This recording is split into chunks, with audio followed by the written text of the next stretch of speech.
pembelajaran, kemudian nanti mata kuliah yang tidak harus dengan nama mata kuliah hak asasi manusia begitu ya, tapi semua mata kuliah ini di Ubaya ini kan ada 8 fakultas dan 1 politeknik gitu ya.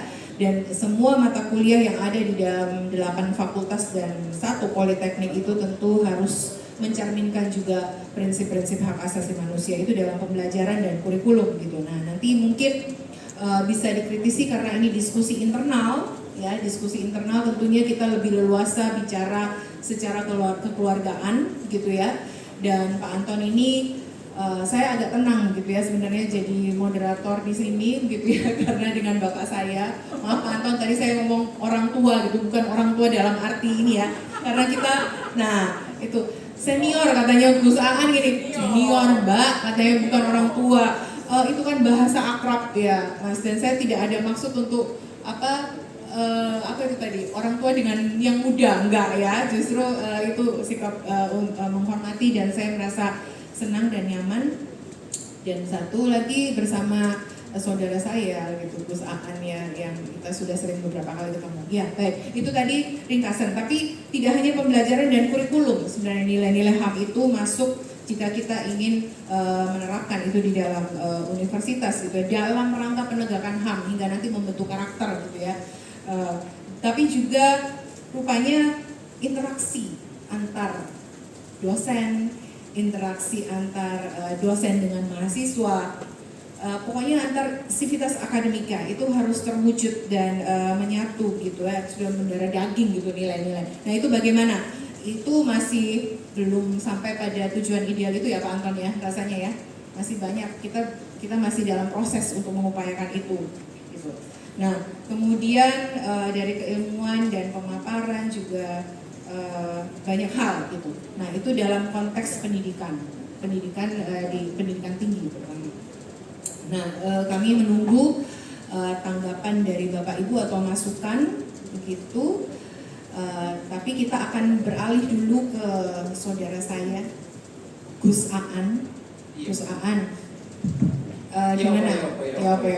Surabayanya sudah mulai keluar nih ya. Gus Aan ini untuk Bapak Ibu dan adik-adik dosen yang belum atau pertama kali bertemu begitu ya. Beliau adalah budayawan. Aduh. Ya.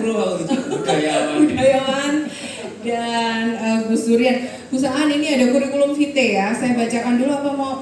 Enggak, seberapa aja. Ada beberapa poin yang menarik gitu ya. Ini sudah dikirimkan ke saya jadi harus disampaikan supaya ya katanya tak kenal maka tak sayang gitu Gus Aan ya. Jadi nanti dosen dan mahasiswa tercinta kami ini nanti mungkin satu saat akan bisa berinteraksi langsung dengan Gus Aan.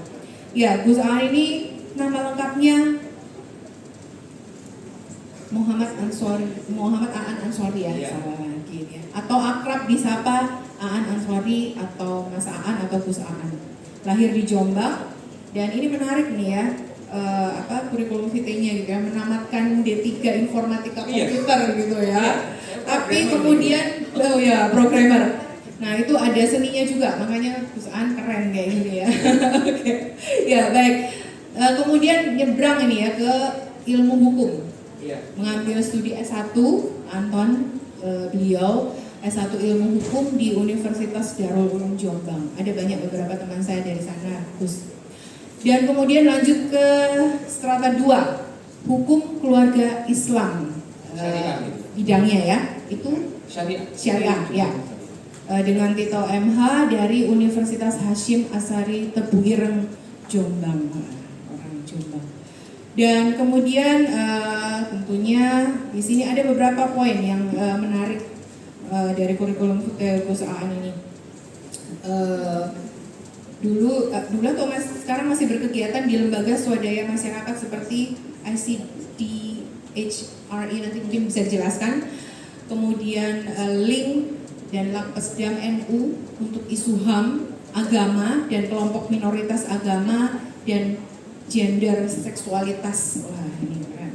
Pernah mengikuti madrasah atau istilahnya short course Cultural Studies and Decolonization of Humanities Theories and Practices di UIN ya, Yogyakarta tahun 2016. Dan banyak prestasinya ini ya. Pada tahun 2017, tepatnya bulan Agustus, beliau terpilih mengikuti International Visitor Leadership Program dari Amerika Serikat, belajar singkat multikulturalisme di Washington DC, Philadelphia.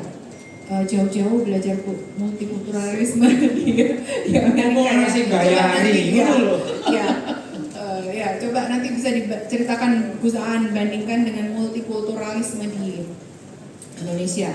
Dan beberapa kali mengisi kuliah tamu ya di luar negeri ya, salah satunya di kelas antropologi Singapore Management University. Wah, ini jam terbangnya sudah ini ya, saya perlu banyak belajar sama Gus Aan ini ya.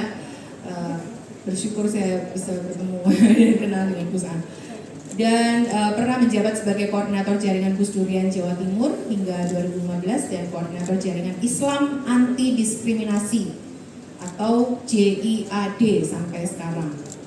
Dan ini yang terpenting ya, karena kita kalangan akademisi, ternyata beliau adalah dosen mata kuliah Religion dan Pancasila di Universitas Ciputra Surabaya.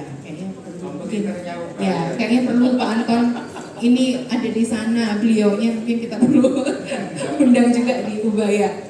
Dan beliau mengisi kelas katekisasi dan pendalaman teologi di kalangan Katolik dan Kristen. Ini yang bikin saya jatuh hati dalam tanda petik ya dengan Gus Aan gitu ya, sejak awal ketemu.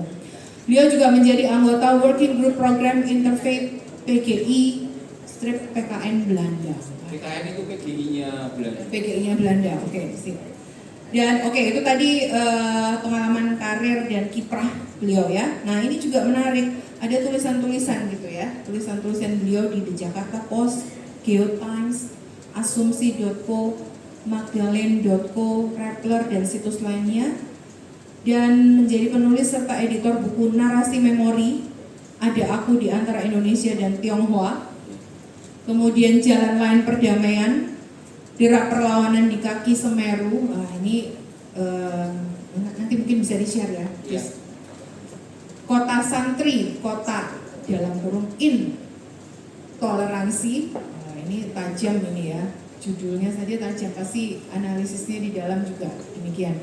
Jilbab dan Salib, Kisah Para Pelanggar Batas di GPIB Tiberias, itu forthcoming ya. Dan juga ia juga menulis salah satu judul di buku Siapakah Sesamaku dan Changing Hearts and Minds, STFT Jakarta, itu penerbitnya ya. Iya. Oke, penerbitnya. Kemudian Berebut Kontrol Atas Kesejahteraan, penerbit Polgov UGM. Lalu berat-berat ini ya, Tafsir Progresif Islam dan Kristen, Keragaman Gender dan Seksualitas, Gaya Nusantara.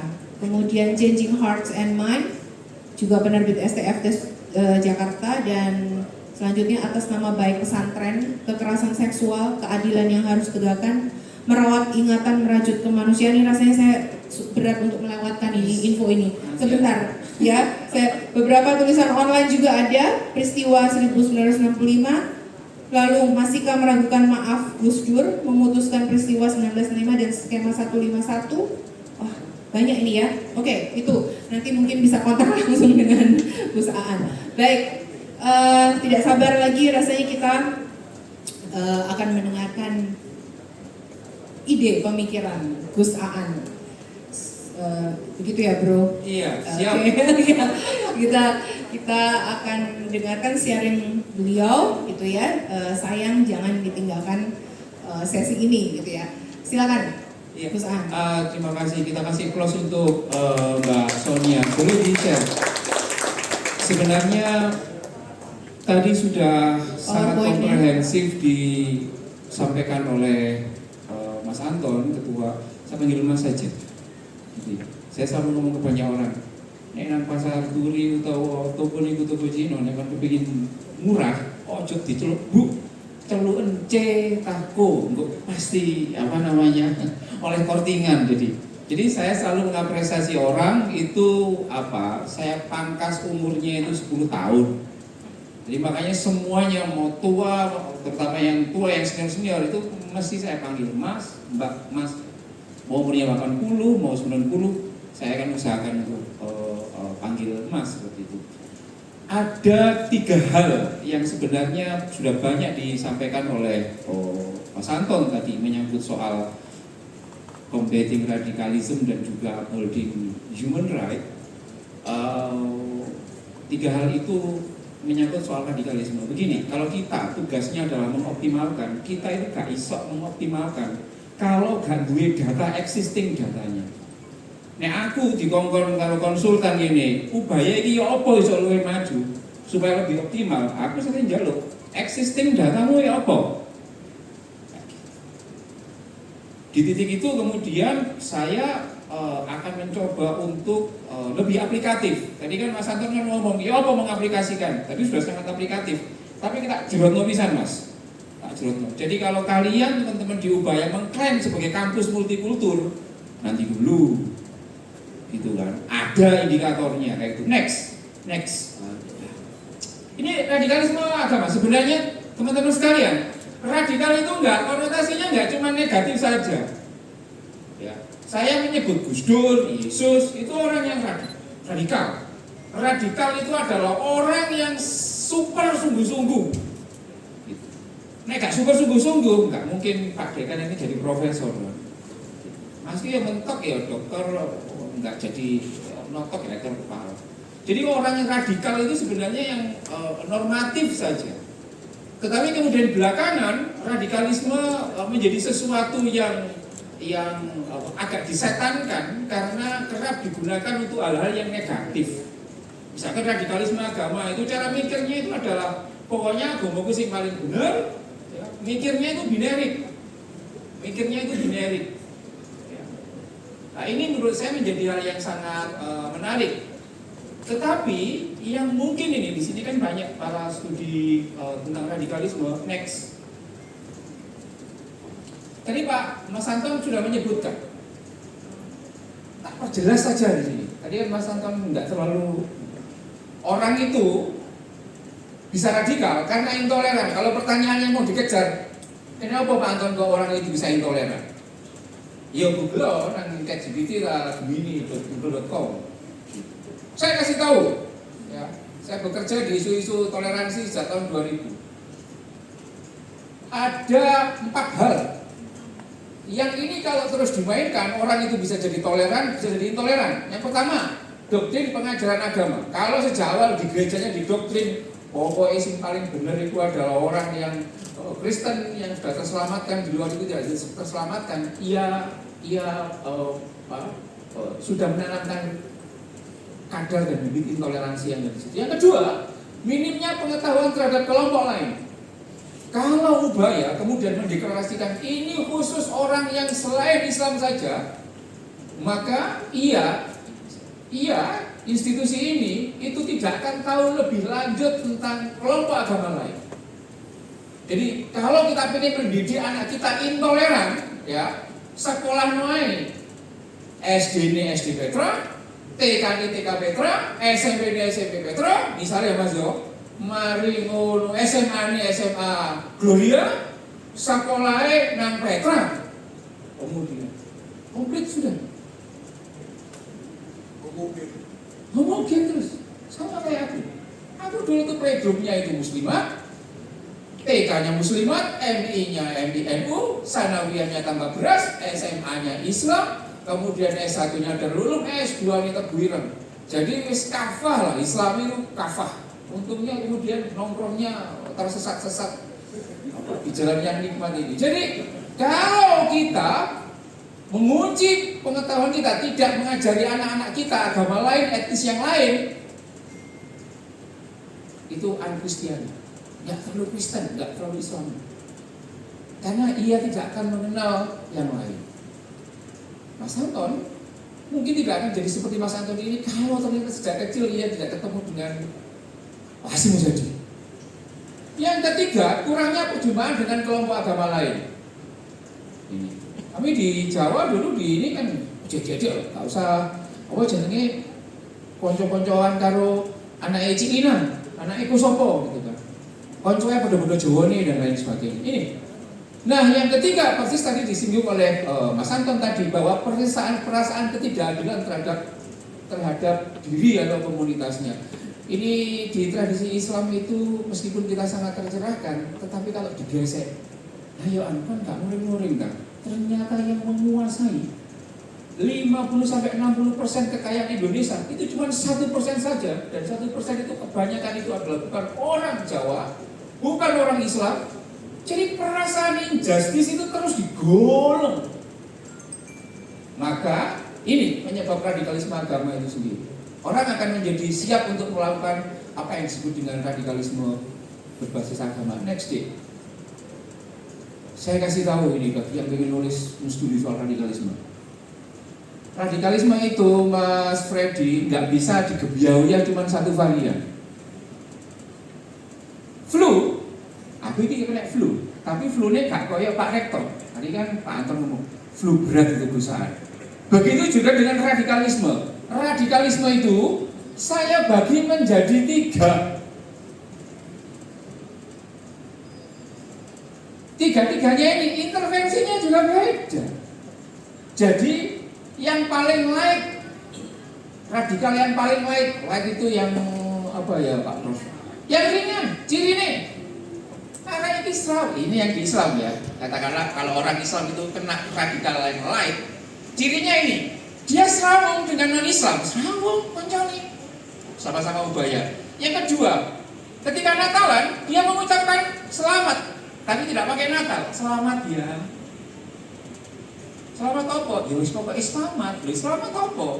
Ya selamat iki kate ngomong Natal itu gak gelem.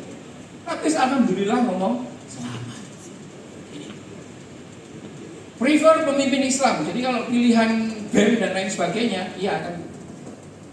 Yang kedua, apatis pendirian rumah ibadah non-Islam. Yang kelima, ia berprinsip negara Islam itu no, negara harus Pancasila, tapi perda syariat yes. Jadi ini radikal light, radikal mild, sama ini yang dark. Dark ini yang sampai ke bom SMTB dan lain sebagainya.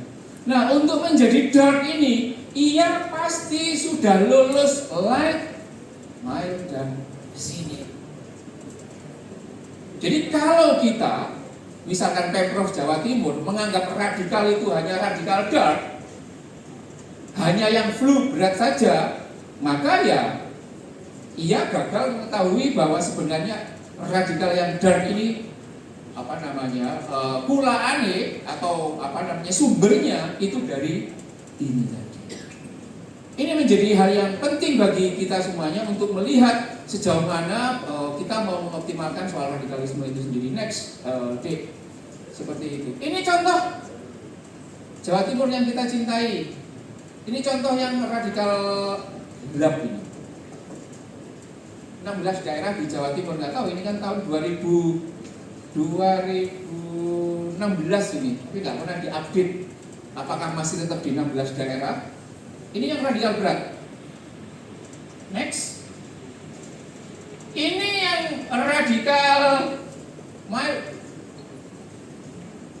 Gambarnya seperti ini. Semakin merah berarti semakin intoleran.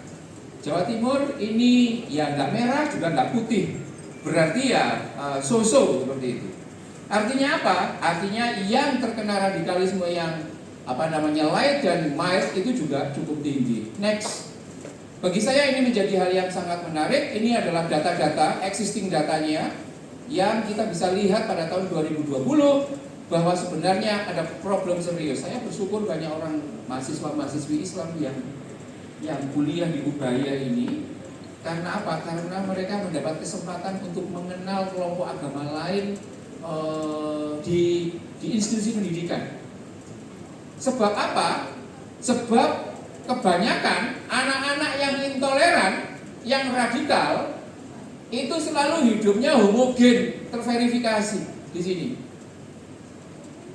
Mahasiswa-mahasiswi yang non-Islam, menurut surveinya PPIM, itu tingkat toleransinya itu sangat tinggi, non-Islam. Mahasiswa yang beragama selain Islam, itu tingkat toleransinya tinggi atau sangat tinggi. Tapi giliran mahasiswa yang beragama Islam, ya tentu ini tidak diubaya atau apa. Tetapi menurut survei ini rata-rata itu sangat rendah itu sendiri. Kenapa kok bisa rendah? Ya yang 4 tadi itu. Ini survei yang Jawa Timur ini, Mas Freddy, tahun 2022. Hasil survei 37% pelajar di Jawa Timur terpapar paham radikalisme dan intoleran. Kofifa nggak melakukan apapun kira-kira Mas. Tapi Eko ini terpilih lagi nih, surveinya tinggi tuh. Next. Jadi menurut saya ini menarik. Ini beberapa data-data ya yang menunjukkan dari mana betul tadi Pak Anton ngomong bahwa untuk membuat orang itu toleran maupun intoleran, radikal atau nggak radikal, itu institusi pendidikan itu adalah kuncinya. Jadi kalau mau bikin orang itu jadi intoleran, ya setting saja. Sekarang di Jombang itu lagi berlomba-lomba sekolah dasar itu ini Mas Freddy. Sekarang itu ada kecenderungan sekolah dasar negeri itu diislamisasi Mas. Ono diniai dan lain sebagainya. Ini sebenarnya menurut saya perlu disikapi secara hati-hati karena apa? Semakin sekolah negeri itu menjadi berwarna sangat Islam, maka dia itu tadi, ia akan ogah untuk menerima orang yang berbeda agama. Saya tahu pembicaraan ini akan sulit terutama kepada fraksi-fraksi PKB, PAN, PBB dan lain sebagainya. Tetapi ya itu tadi kuncinya. Semakin kemudian itu homogen, maka akan semakin sulit itu sendiri. Next deh, bagi saya ini data-data yang menunjukkan betapa ini tahun 2020 di salah satu jurnal yang sempat membuat geger orang-orang NU karena sarjana yang namanya Burhanuddin Muhtadi sebelum dia jadi profesor sama Markus Wisner itu punya tulisan yang membuat banyak orang NU merasa tertampar. Dia mau kayak gini Mas Anto, pluralisme di internal NU itu hanya mitos. Ngamuk semuanya itu. Hanya teman-teman yang ngamuk. Dari mana ia punya data? Iya datanya seperti ini. Ditanyain itu orang-orang itu, keberatan nggak kalau orang Islam, orang selain Islam itu membangun rumah ibadah di lingkungan kamu? 53% orang yang berafiliasi dengan NU mengatakan saya keberatan. 53. Dan orang-orang 53 ini belum tentu pro terhadap ISIS loh, Mas Freddy. Bisa juga sangat Pancasilais. Orang Pancasilais apa? Orang-orang yang ada di latar santri yang demo GKI Citral yang beberapa itu. Ya ono konco-konco Siti Kirano dengan DPR dari PKB karena datanya sudah ini. Ini bagi saya menjadi hal yang menarik menurut saya. Jadi ini kita bisa kalau tahu petanya seperti ini, kita menjadi lebih aware menyangkut soal ini. Ini catatan yang kedua menurut saya. Kadang-kadang saya melihatnya ironi antara penguatan HAM dan pencegahan radikalisme itu kadang-kadang itu ironi. Ironinya begini, atas nama supaya mencegah radikalisme, maka kita harus melarang orang itu untuk berserikat, kemudian berdiskusi dan lain sebagainya. Jadi kita ini berbuat kebaikan dengan cara dalam tanda petik melanggar hukum dan melanggar HAM. Pengennya baik, tapi kemudian merabas. Ini pembubaran organisasi, pelarangan kegiatan agama, kekerasan oleh aparat, pemindiran kelompok minoritas atas nama kondusif. Nah, negara ini kan kadang-kadang pinter mainnya. Ya, misalkan aparat itu tidak mau turun sendiri, tapi dia ngidik-ngidik masyarakat sekitar untuk juga membubarkan. Teman-teman Banser, bubarkan HTI. Loh, itu kan benar, HTI itu kan radikal. Iya, tapi dari perspektif HAM itu juga bermasalah. Gitu. Jadi diskusi tidak boleh dibubarkan.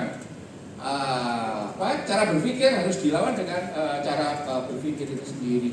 Dan yang kedua, catatan terkait dengan radikalisme itu, terlalu banyak seremoni minus substansi dan aksi. Titik. Sama kayak kita ngomong stunting. ya ngomong stunting tapi di hotel, kemudian jadi nggak fokus pada kegiatan stuntingnya, tapi fokus pada seminar, fokus pada workshopnya dan lain sebagainya. Jadi anggaran untuk workshop dan seminar itu jauh lebih tinggi ketimbang pos anggaran untuk beli susu, beli telur dan lain sebagainya. Sakno ini duitnya banyak terserap untuk hal-hal yang seremonial itu sendiri. Next. Nah, yang terakhir saya mau berbagi tips bagaimana melawan radikalisme negatif. Saya menawarkan deteksi, analisis, dan intervensi. Tuh. Ini saya terapkan di rumah. Jadi kalau saya ngecek anak saya 2, pertama Cecilia, dia di hubungan internasional di UNER. Yang kedua Galang. Saya ngecek anakku ini radikal tagak itu dengan beberapa pertanyaan ini, Mas Anton. Jadi ini sampean ngecek mau mendeklarasikan bahwa Ubaya ini adalah kampus multikultur, nilainya harus tinggi, minimal dengan menjawab itu 2, 3, 6, 8 tambah 6 itu berapa? 14 instrumen. Jadi mau ada LPPN di sini, benar nggak sih? Ubaya ini kampus multikultur.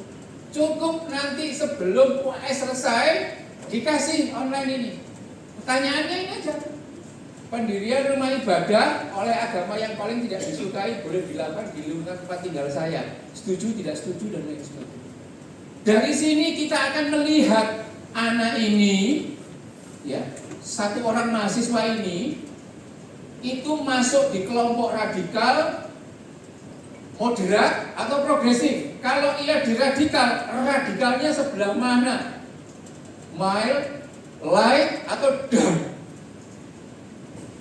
Ini yang digunakan, instrumen ini yang digunakan oleh PPIMUIN Jakarta untuk melihat bahwa sejauh mana mahasiswa itu radikal atau tidak. Cuman menjawab 14 pertanyaan dengan secara tertutup, setuju, tidak setuju, tidak tahu. Dari sini kemudian kita akan lihat next. Jadi next kemudian dianalisis. Kampus besar yang namanya Universitas Brawijaya melakukan mengakses dirinya sendiri, medical check up dirinya sendiri. Ternyata apa? Remuk mereka. Ternyata 83% dari mahasiswa di Universitas Brawijaya ketika dianalisis itu juga hasilnya tidak cukup menggembirakan. Jadi ini menurut saya menjadi hal yang sangat penting. Next, teman-teman sekalian, kalau saya ditanya bagaimana cara mengubah orang itu jadi intoleran, jadi radikal, menjadi orang yang toleran dan radikal, gampang. Mengamini tadi Mas Anton tadi soal instilling value. Tapi pertanyaan pentingnya, nilai seperti apa, Mas? Kalau misalkan di Islam mengatakan nilai yang saya pahami bahwa agamaku lebih tinggi dari agama yang lain, apakah nilai seperti itu? Itu. Jadi ketika ngomong instilling value, itu value yang seperti apa? Hanya orang Islam mengatakan value-nya orang Kristen, orang Katolik beda dengan value-nya orang Islam. Padahal sebenarnya kan enggak itu yang kita inginkan. Maka harus ada value bersama. Yang Islam bisa merujuk ke sana, yang Kristen bisa merujuk ke sana, yang Konghucu bisa merujuk ke sana, yang ini bisa merujuk ke sana. Tawaran saya apa value-nya? Next it. Ini tawaran saya. Balik ke Pancasila. Tapi cara Pancasila bacanya beda. Kalau dulu kan kita ngomongnya gini, Pancasila 1, ketuhanan yang Maha Esa. Itu kan bahasanya. 2, manusia yang dan beradab. 3, cara pembacaan yang struktural seperti itu akan meletakkan apa? Ketuhanan yang Maha Esa itu menjadi yang nomor 1. Sila 2, 3, 4, 5 itu dianggap ono.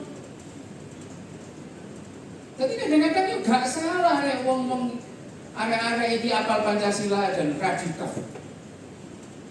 Karena apa? Karena cara bacanya salah. Cara baca yang saya tawarkan di Ciputra itu seperti ini. Di Ciputra itu saya ngajar semua agama, termasuk yang gak percaya Tuhan ya, diajar di sana.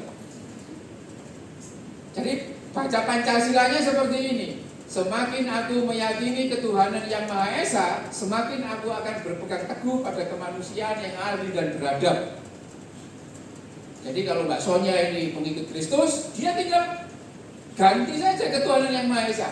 Semakin aku meyakini Gusti Yesus sebagai Gustiku, semakin aku akan berpegang teguh pada kemanusiaan yang adil dan beradab. Kemudian menjaga persatuan Indonesia melalui kerakyatan untuk mewujudkan keadilan sosial bagi seluruh rakyat Indonesia. Yang Islam, bacanya dimaknai secara Islam. Semakin aku meyakini Gusti Allah sebagai Tuhan, Nabi Muhammad sebagai Rasulullah, semakin aku akan berpegang teguh pada kemanusiaan. Jadi dikaitkan antara sila yang pertama dan sila yang kedua, sila yang ketiga dan seterusnya itu sendiri. Selama pembacaan Pancasila itu masih tersegregasi seperti itu, maka Pancasila itu tidak akan bisa berbunyi apapun kecuali menganggap bahwa yang nomor satu yang paling benar adalah sila ketuhanan yang Maha Esa.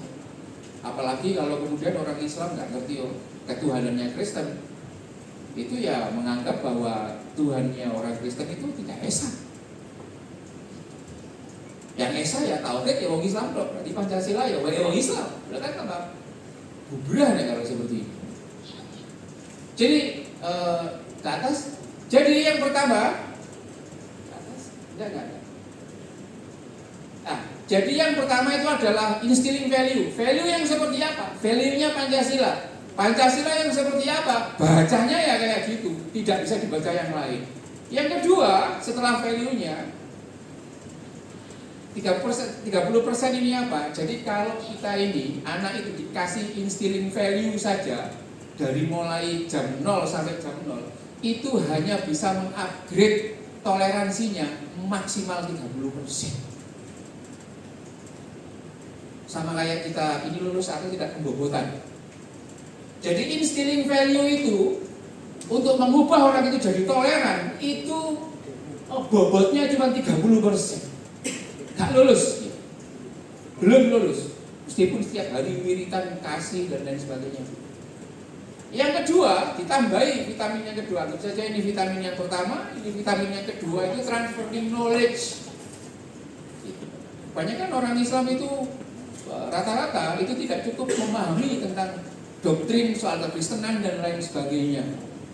Nah, kalau kita tidak ajari mereka, memberitahu dan lain sebagainya, maka itu juga akan membuat mereka tidak juga paham.